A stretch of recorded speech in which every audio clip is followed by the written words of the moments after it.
so much. Thank you so much, Philippe, for the policy implication you raise.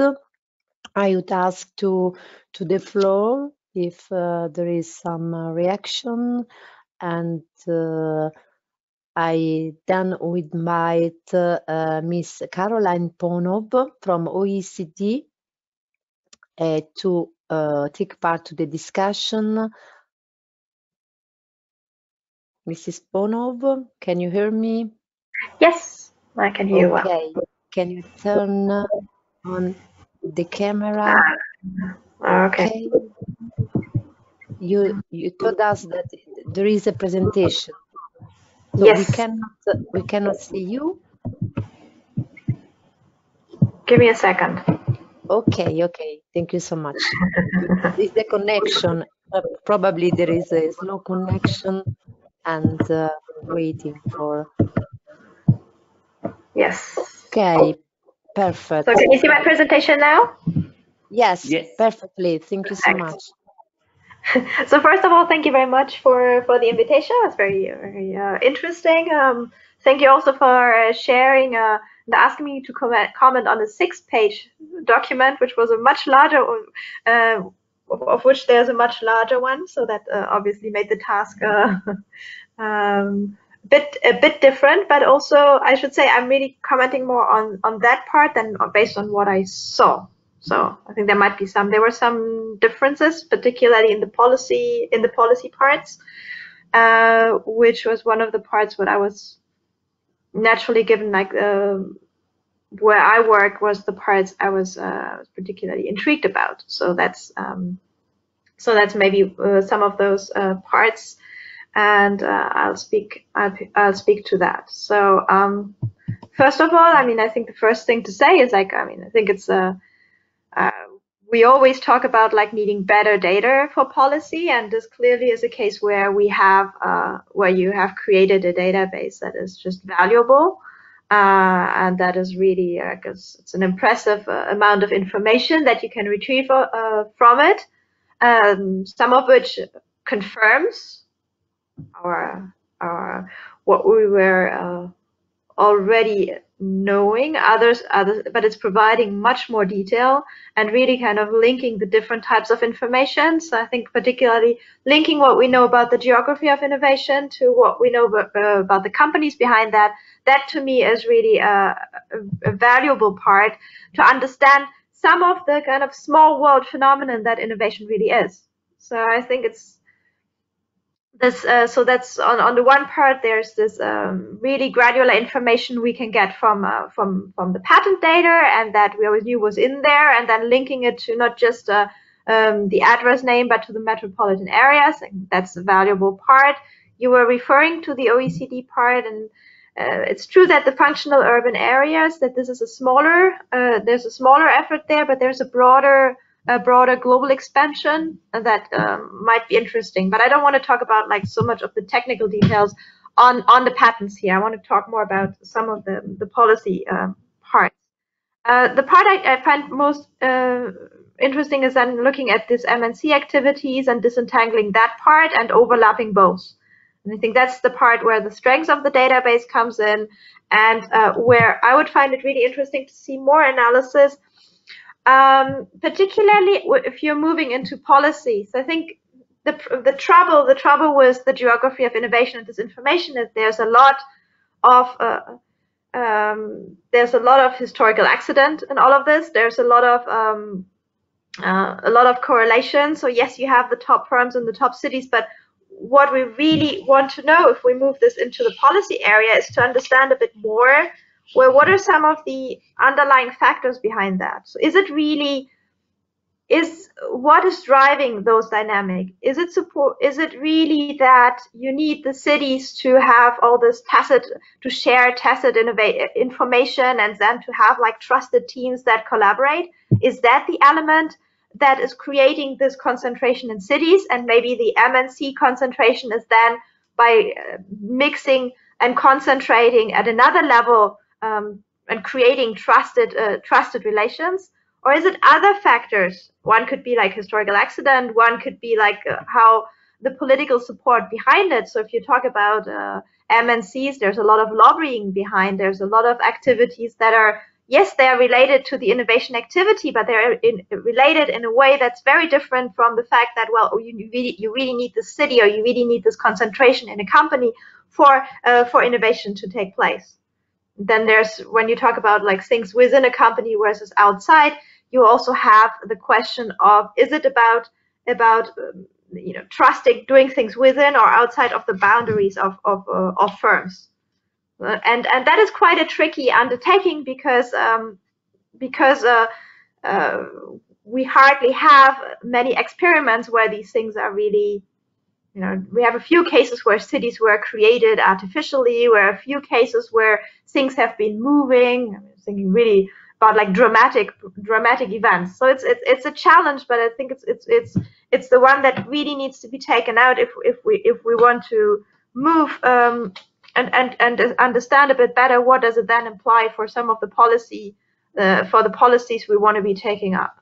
So I think that's the challenge out there. So but again, you've done the impressive work of building this data set. So now it's the moment to exploit it, and to exploit it in different types of ways. And for me, that would be the natural way of going and driving this in a policy direction. Now, a few things on how on an exercise. I mean, we've done a similar exercise on some other parts where we were looking at the concentration of patenting, and I think it'd be interesting to.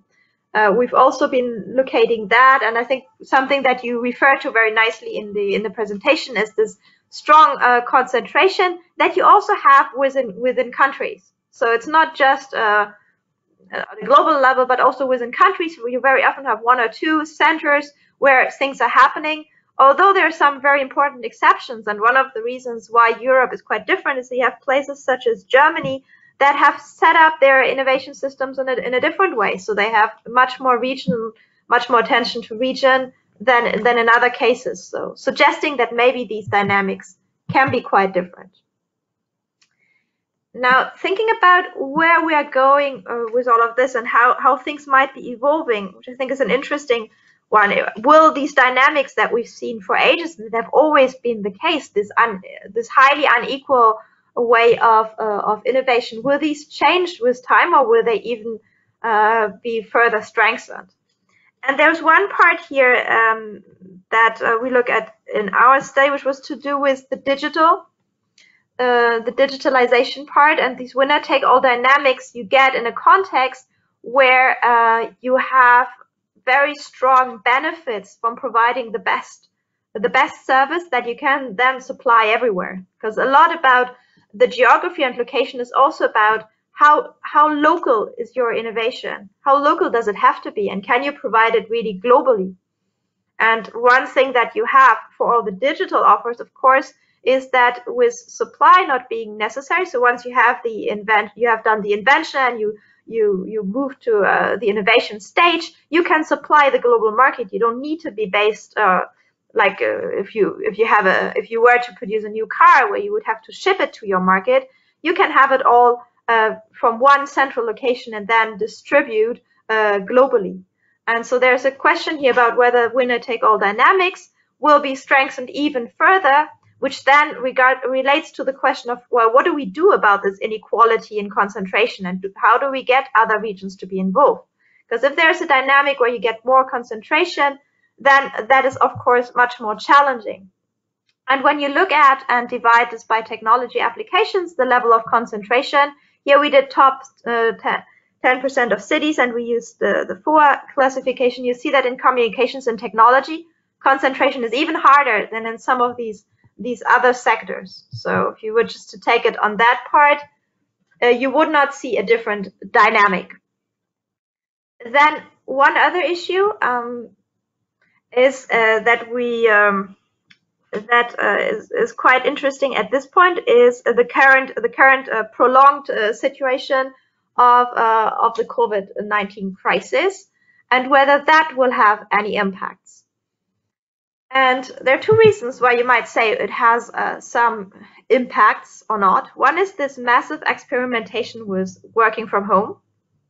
There's clearly a lot now that we had not done before. And that doesn't just involve conferences, but it also has meant a lot of collaborations in companies taking place and lot of work interactions taking place in virtual format. And there's a question here is whether that type of mass experimentation that is improving the tools and is improving other methods might really change in the future the need or the perceived need to be located in the city to engage in innovation, to be in the same or not. So I think there's a question here whether this, what we keep referring to as this tacit knowledge that requires personal interactions and can only happen in that case, whether that can be emulated if we improve in some of these methods, and whether that would then affect some of these dynamics and of concentration. Another part is here regarding, and that is something you haven't touched on so much, which is like, what is the type of technology behind? So I think it's quite important to think about what type of technologies are we talking about and what types of innovations are they resulting in. Because what we have also seen is a massive increase in demands for digital technology services where other sectors were much more hit. So we will probably see much more patenting dynamics as we go along in these types of fields, these types of areas, which have arguably very different dynamics, very different ways of operating, because the very production chain of these innovations is quite different. So here again, we might see some shifts from the fact that we'll see sectoral dynamics changing, and which are the sectoral dynamics behind the patent information you're referring to. Now, let me say a few things about the policy parts, because I figured maybe you probably were interested in the policy parts we would see on that. And there I refer to what you have in the paper, because in your paper you have quite strong policy conclusions pointing to the fact that maybe there's too much of an emphasis supporting SMEs and startups, and there should be more support for large companies since they are so important for patenting. So I think that's there was some of it. So you had very much this idea of, well, big is beautiful. There's actually a book by Robert Atkinson and Michael Lind that made that case. So there, and it's a very good set of arguments on, well, why on the role and on the importance of large companies. So you might want to refer to some of that in your further work. But then again, I'm just going to repeat what a lot of people have said. As much as your database is of course impressive, we know, and we've known for a long time, that patents, and particularly international patents, they don't reflect inventive activities. I'd say they reflect something on the like the tip of the iceberg and the top thing that we can see, but they don't tell us about a lot of other things that are happening. This refers to what's happening in some sectors. So some innovations that happen in services, they are nearly unaccounted for in patenting. It also refers to AI. It refers to so many other areas where it's not being accounted for. And there's arguably a lot of other types of important innovation and inventive activities that are taking place that we're not capturing here. So this is probably either I think either it requires being a bit more conservative in conclusions as to what it means, particularly when you want to make the point, well, it's really these large companies we should pay attention to, or it requires like expanding even further your database. And at least, I mean, one database you could certainly add, and maybe you're already doing this, is thinking about at least like trademarks which can be a good measure of other types of inventive activities, and probably even a set of other measures. I don't want to have a long discussion here on other types of measures of innovation, but I think it's important when we talk about policy conclusions that here we're really looking at something which is very, very specific, and definitely not everything we need for in terms of the innovation that will make our societies grow better and be more competitive.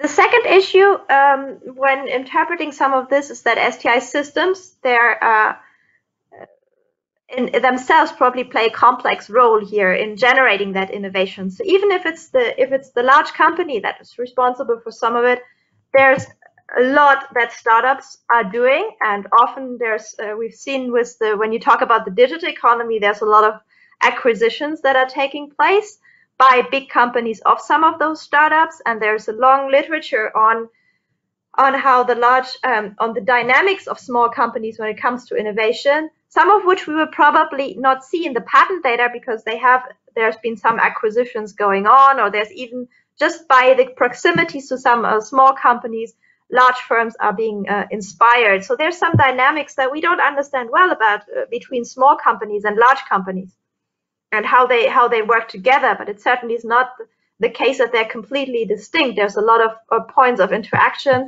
and there's of course also the role of universities that also exist, particularly in these metropolitan areas, and that will probably play a role in some of those inventive activities. And even if you will not always find an inventor from a university accounted for in some of those patents, will actually be very rarely the case.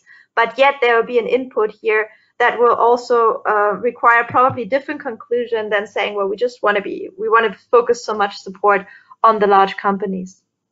And finally, when we talk about STI policies and why there should be support, something we want to talk about as well is like, well, we're talking about very often supporting not just any type of innovation, but we're increasingly, especially in the present context, talking about supporting more sustainability, sustainable development, like having ways in which STI supports certain directions.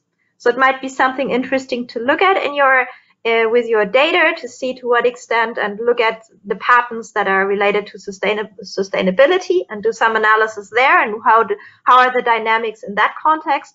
What does it say about these core region and these big companies in that context? There's also many issues regarding market failures when it comes to winner-take-all dynamics. So is all MNC concentration something to be supported in the long run, or are there some other dynamics? So a big discussion at the level of the EU with many issues. Although, and there I'm with you, there's a question of inclusiveness and building territorial inclusiveness, and there's definitely a challenge here by that is posed by this type of concentration that requires for strategies that probably have to be quite strong if you want to try and diversify away from a very strong concentration in a few urban centers. So that's a point well taken. And a final issue, just something that, since that's a bit on my mind these days, is the issue about resilience.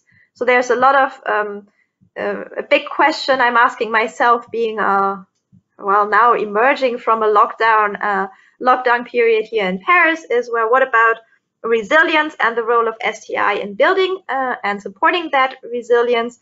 And in that context, the issue you're looking at of concentration and MNCs is quite an important one, because on the one hand, these MNCs are probably part of a strong structure supporting or a strong backbone to the innovation ecosystem. At the other level as well, they're probably also exposed because they rely on international connection. They rely on certain type of certainly trade flows. They rely on a lot of policy challenges that are happening.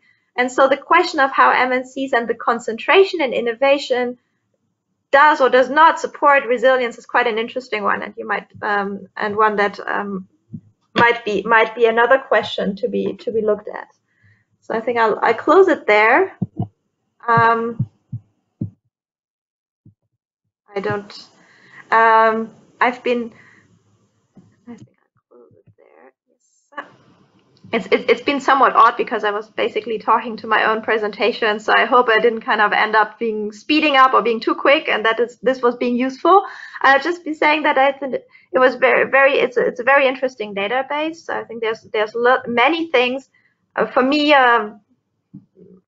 What I would find interesting is if you were to now use this data and move into a more challengingly like causal analysis, so we can move this into policy, and there's many different areas, and I hope you found some of those useful as you go on and continue your work here. So thank you so much for the opportunity. Thank you so much, Mrs. Paunov. I like very much the picture of iceberg that represents very well the term of innovation, because many activities regarding innovation are under the sea. So thank you so much for your suggestions. I would invite now Mr.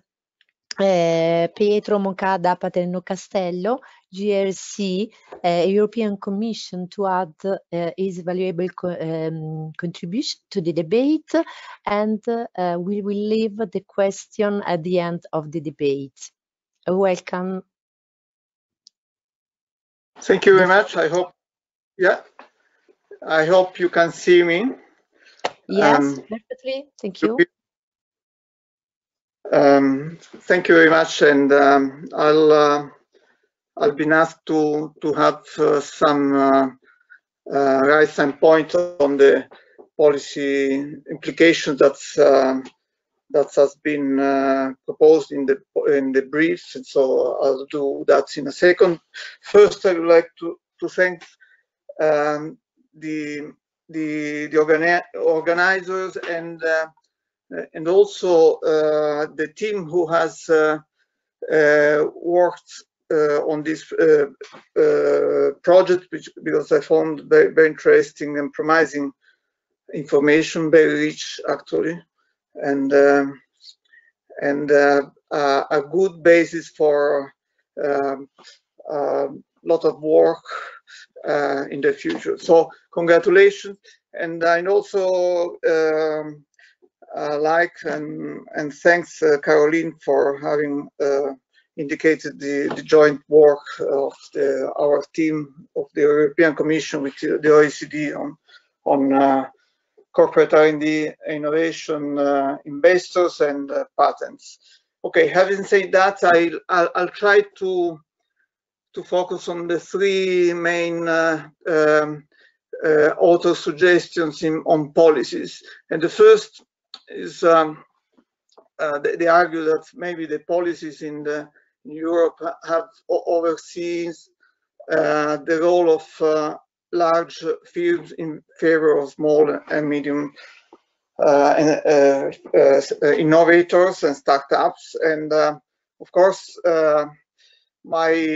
one of my consideration is what Caroline said is these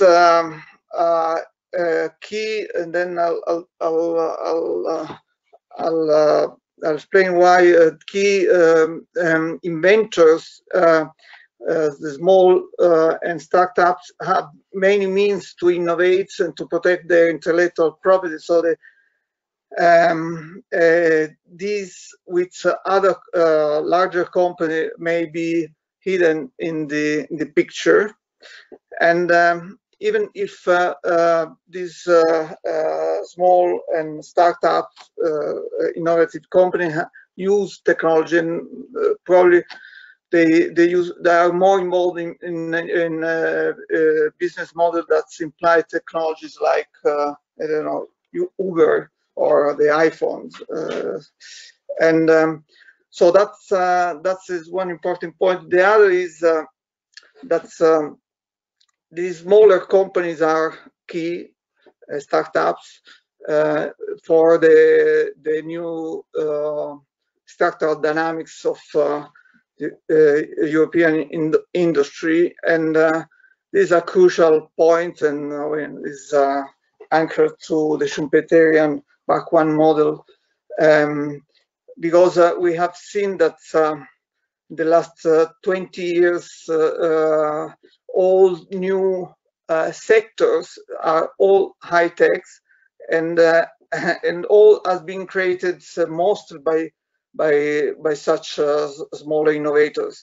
So we have to still take care of this. You know, we have in Europe a big problem that, but I return on that. That yes, we have good ideas. We are not able to bring to the market, in particular to make the innovative company growing. So that's I think we did not oversee this this in favor of large companies. And then, of course, the employment impact of high growth startup, which is enormous. And for example, in these companies in the US have can be accounted for more than half of the outputs in economic terms, and employment grows. So in summary, we need policy which ensure a good combination of large and small companies, multinational and national companies, and possibly to make them having a fair collaboration. And these are key factors for the more dynamic, innovative, and sustainable industrial sectors in the EU. So these are concerning the first point, my thoughts. There is another point in the brief. The author suggests that I think is actually puts as a question, which is a very good question, how to combine the support to international competitiveness of these few metropolitan territories. I think were hundreds mentioned, which are fundamental for innovations, as mentioned with patents, and the inclusion to also the other territories to for their access to the knowledge. So for me, it's important here to put the accent to these territories that are sort of lagging, and not to provide really or to elaborate further this context policy that make these 100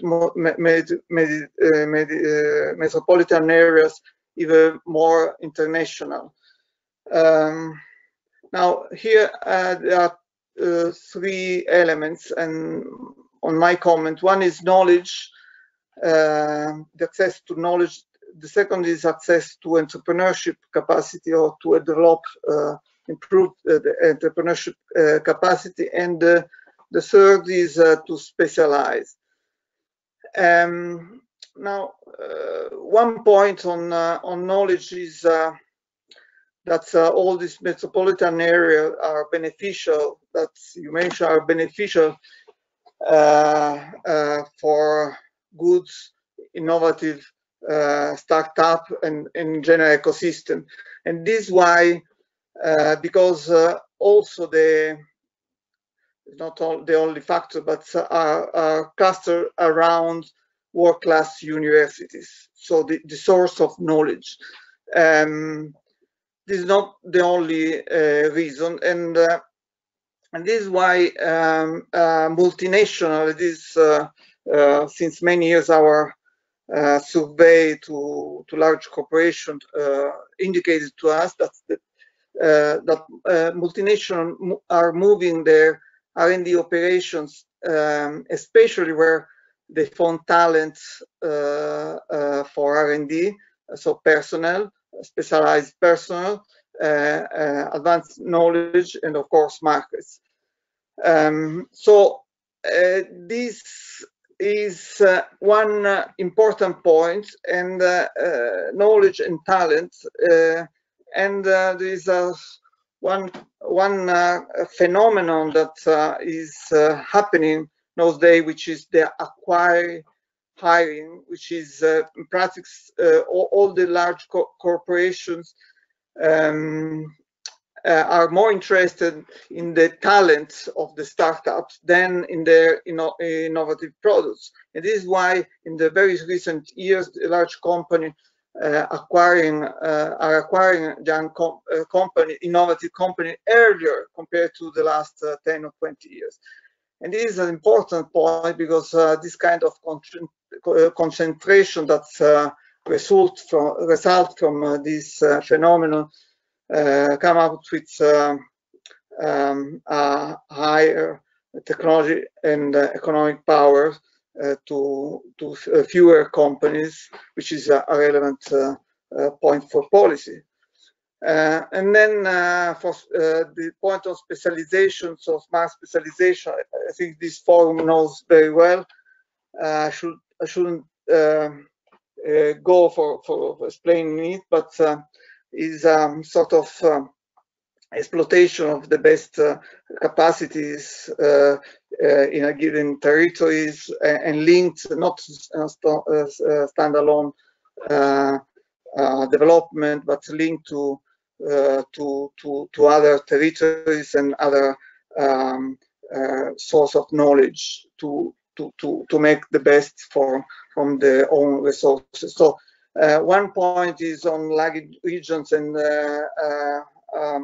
the JRC, the European Commission Joint Research Center, we have recently elaborated a new methodology to project opportunity for industrial transition, which you can consult. It's called POINT methodology, which is a very interesting new approach. So, having said that, we have to combine on this support to make stronger links to startup, new companies to benefit from the right ecosystems in metropolitan areas. That's is a key policy intent. The last and the third and last point that the author suggests in their brief is to open more widely the knowledge policy to all actors that are present in the territories. Therefore, not only to national or European companies or actors. Here, again, we have to balance and to choose the right balance, actually, for such policy strategy.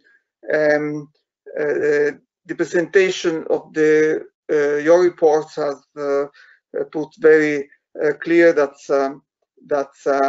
there is quite difference between the number of patents invented in metropolitan areas and those owned by a local company. And this is a confirmation of our previous studies, which we did with this core deep database, and the very interesting case is the Romanian cases, where the local applicants represent only 50. So the firms that are headquartered in Romania are representing only 15% of the total inventors. So the French-owned company own 85% of the total patents. So which the policy and the policy should be tailored to whom and to which companies. We have seen also that Germany and US companies are the most frequent French owners of patent invented in the EU countries. So what's policy should aim at? I think the policy should aim at to bridge the EU gap of knowledge creation and technology diffusion. And to do that, there are a number of measures that policies are already undertaking and should be actually enforcing at local level, like financial support, technology development, promotion of best practices, setting up territorial services in close cooperation with other local public service providers, and so on. So the political decisions need to maintain a careful balancing, and we are convinced that technology sovereignty and the openness to global collaboration should go hand in hand. And with this aim, the EU should look at an open strategic autonomy, as recently expressed by Commissioner Vestager. Thank you very much. Thank you so much. Thank you so much, Mr. Moncada-Paternò-Castello. I would invite Mrs. Lawrence and Mr. Laredo to add comments, if you wish, to the valuable contribution to our discussions. Philippe, please. The floor is yours. I would like to say a few words. First, to thank our commentators for all the issues they raised. So I'll start with the notion of why patents on the tip of the iceberg. I'm not a fan of patents, and it took a long time for my colleagues to convince me that patents were a good marker. And the more we work with patents, the more we think they are quite interesting markers. Probably because the institutional framework has made that everything is patented today. You know, 15 years ago, 20 years ago, software were not patented. 50 years ago, everything that dealt with health was not patented. All right. And now everything is patented. So patents represent a form of structuration or organization of knowledge when it is mature, so that actors can take benefit from it. In the institutional world we have created.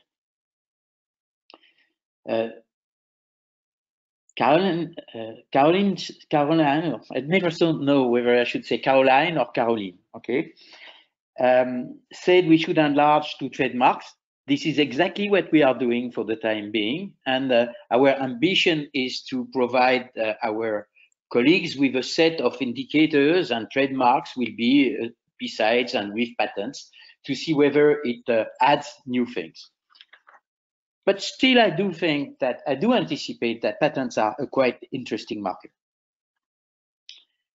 Now let's go to three things which I think are for me are open issues. We say there's something about there's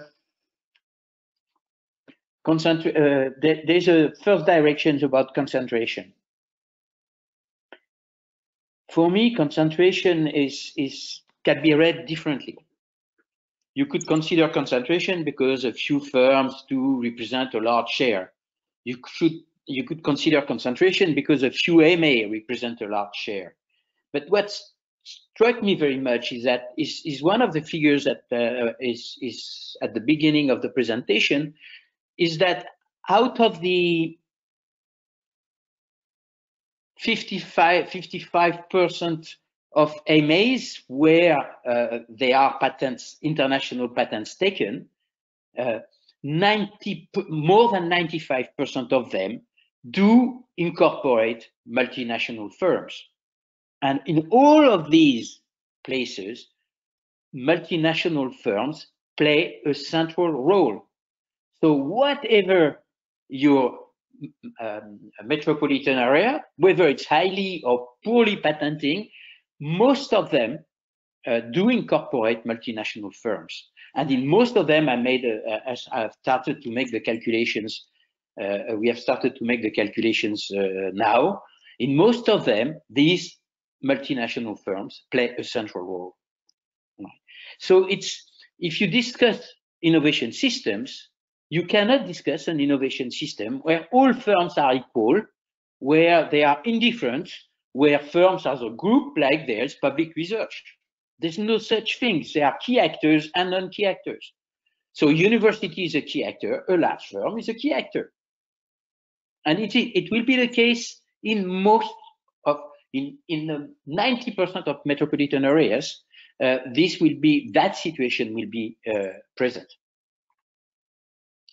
So concentration, there's two notions in concentration. One notion is actors are concentrated, and the other notion is that concentrate actors, few actors in AMA play a big role in the dynamics of metropolitan areas. And in these few actors, there's not only public research, there are large firms everywhere. So it is a policy issue. Whatever policy we do, I do consider it is a policy issue. That's the first point in the discussion. And of course, once you say that, you can discuss about what does it mean to be a big actor? Is it positive or negative? What place do they play? Do they swallow all what happens in an area, or do they enrich the metropolitan area? All these questions are for us, they are open. But first, it must be recognized that it is a question. One of the points that you have, both of you have discussed, is the role of innovation systems. So maybe national or local, and the place that these firms do play in these local, let's say regional or local systems, innovation systems. And there is a theory which I like very much, which is the anchor tenant theory, which says that key actors play a role in the fact that they have the capacity of doing multiple things, because they have the means of doing multiple things in the place where they are, in the places where they are, and they also represent a model for the actors that will, in their vision of development. So that question of the anchor tenant role of large firms, which is not a financial question at all, is an interesting question when we think about the dynamics of our innovation systems.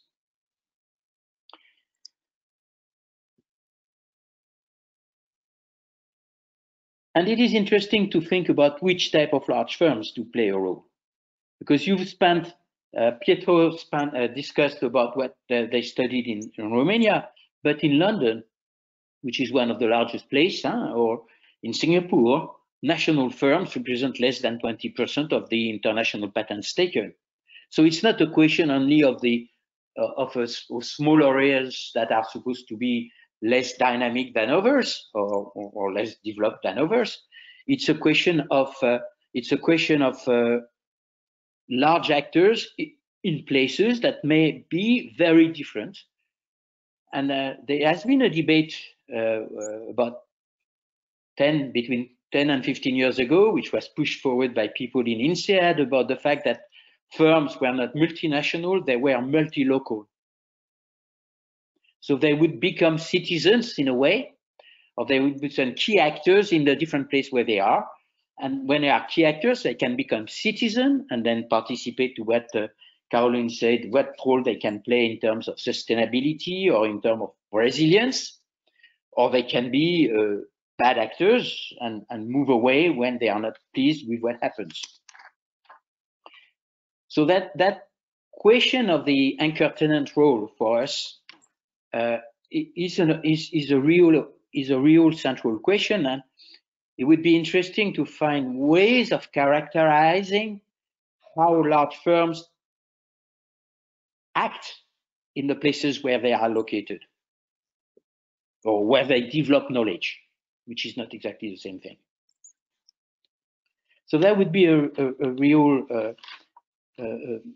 that would be a direction in which we would like to go, but at the same time, it requires that we maybe change focus and go more into case studies than simply looking at the global quantitative data. And there is a very nice point which I think is very important that Caroline pushed is by using COVID, saying it's a massive experiment. It can tell us that we are really going to shift in a new technological wave, in a new dominant wave with new infrastructure, in a way with taking into account new infrastructures that change the way we work. You remember the debate of the role of highways or of harbors in the inclusion of cities and countries in world dynamics, which have been long-standing geographical points, and you could wonder whether these new infrastructures, which are both the telecommunications and the internet capacities, but also all the services that we mobilize, including the one we have today, which are generic tools and generic facilities that will help change the way we work and the way actors, even large actors, locate their activities. You can take a recent example by looking at the GAFAs in California, who are now moving to give permanent jobs to people who will work at distance in cities that are outside of California because it's too crowded, it's too expensive, it's too etc.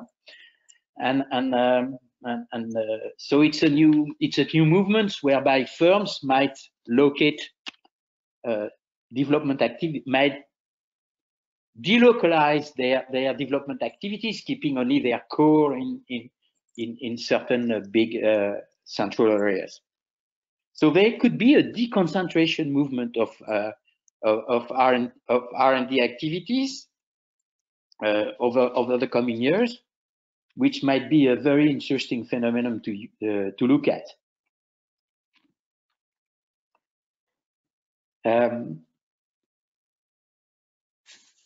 Philippe, there is a suggestion from Caroline. You could explore inventor networks of the MNCs, citations of knowledge from local universities, and the volatility of patenting over time.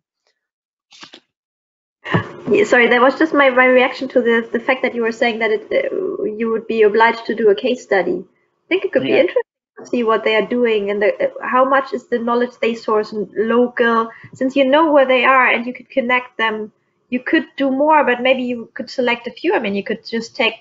I would also suggest taking them from a specific sector, because I think the sectors are quite different, and I do think in some sectors patenting still is much more important than in others. So if you take a sector where patenting is really important, where it is really an essential part of all the inventive activity, and then you see what the MNCs are doing and to what extent they are local or international and how they're shifting, it could tell you something about how much are they an anchor in a specific place and to what extent are they not. But if be a case study. It can be a larger case study. So that was just my reaction to contextualize my comment. I mean, Patricia and Antoine are working on pharma and biotech. And you remember the work by Phil Cook, who was quite extensive about the role of the relationship between startup and biotech and large firms in biotech developments, and his invention of the term decapitation. Saying that large firms were screening biotechs all over the world and that most biotech companies had disappeared and been absorbed by large firms. And when they are absorbed, the large firm only keeps part of the R&D into the original place, and all the economic development goes elsewhere. Sorry, Philip, there is also another intervention from Cecilia Recap at this topic. Yeah. Indeed, core text is super useful for this, and scientific publications are a good source to map innovation systems too, as I do here for Amazon, and she suggests the link, and here for Big Pharma. So if Cecilia wants to add some comment to this message, she can take the floor and make the intervention right now? Okay. Cecilia, recap. Do you want to add something? Okay, we have the link. By the way, we have the link in the chat for the other participants to see the work done. Okay, thank you, Philippe. Maybe we can say that it's exactly what we are currently doing in starting with the pharma, biotech, and chemicals. We are currently gathering scientific publication of firms. It's about 600 firms that are from the CIB2 database linked to this sector. We already have the patent geocoded and allocated to areas, and we are currently doing the same for publication. So we are almost ready to start working with the two, and we already have some ideas of trying to understand the connection between, on the one hand, scientific activities and technological activity, and besides to investigate whether the anchorage is the same in the region for technological or scientific activities. So it's currently what we have in mind. Okay, thank you so much, Patricia. Any reaction from the floor? Please, Mr. Moncada-Paternò-Castello. Please. Cannot okay, hear. No, I think you raise important point, and basically I agree with you. I'm working on big, largest innovators in Europe, R&D investors in Europe since almost 20 years. Yeah. So I know, and I know the big role that they have also for the innovation system, in particular for innovation system. But having said that, there should be a distinction between the company that really creates knowledge and jobs, and others that just looking to a biotech startup and buy knowledge and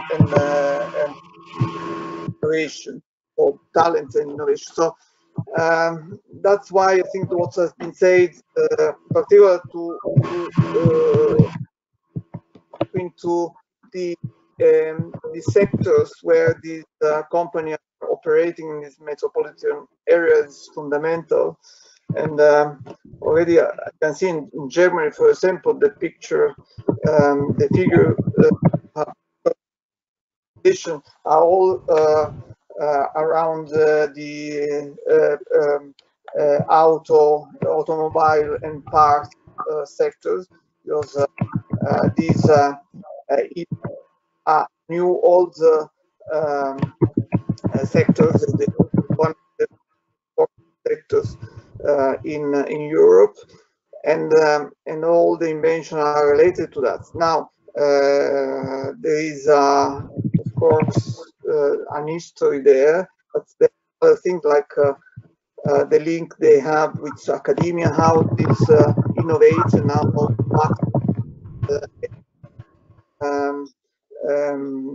engines and so on. There is a big environment, and there studied in the actually my colleagues to point out is published a couple of years ago on the link between inventors and academia through bibliography. So this Alex Code and Nicola Grassano, so you may find some space for your future job. And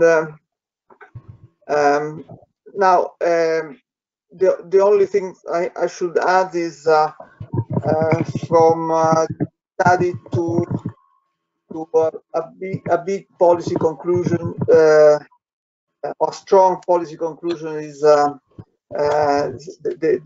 way is still long, and but I think the work we are doing is, I mean, we have to join force, to have a shared agenda, and to advance in the knowledge on in the new innovation ecosystem.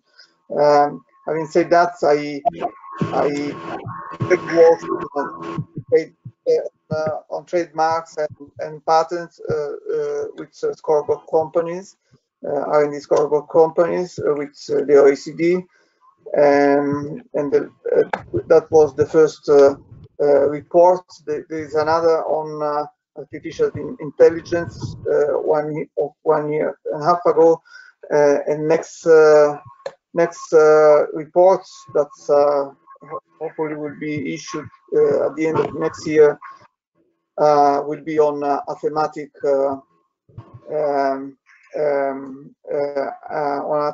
angles of the patents and large innovation.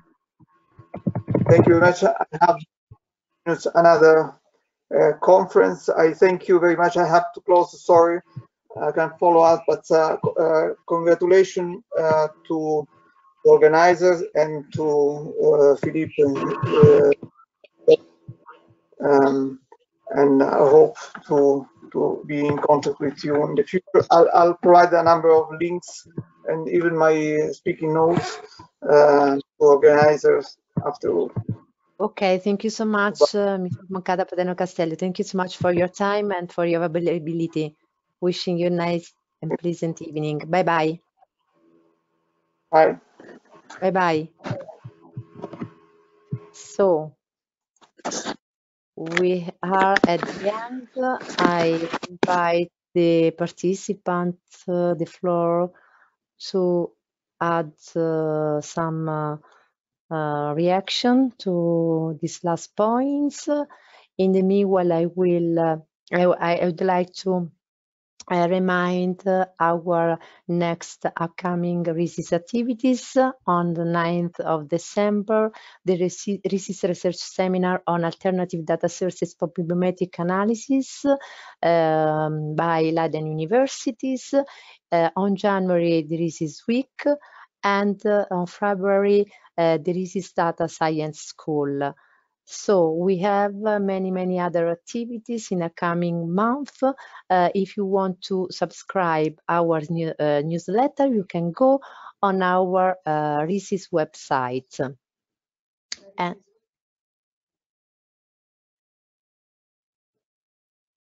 so, reaction from the floor.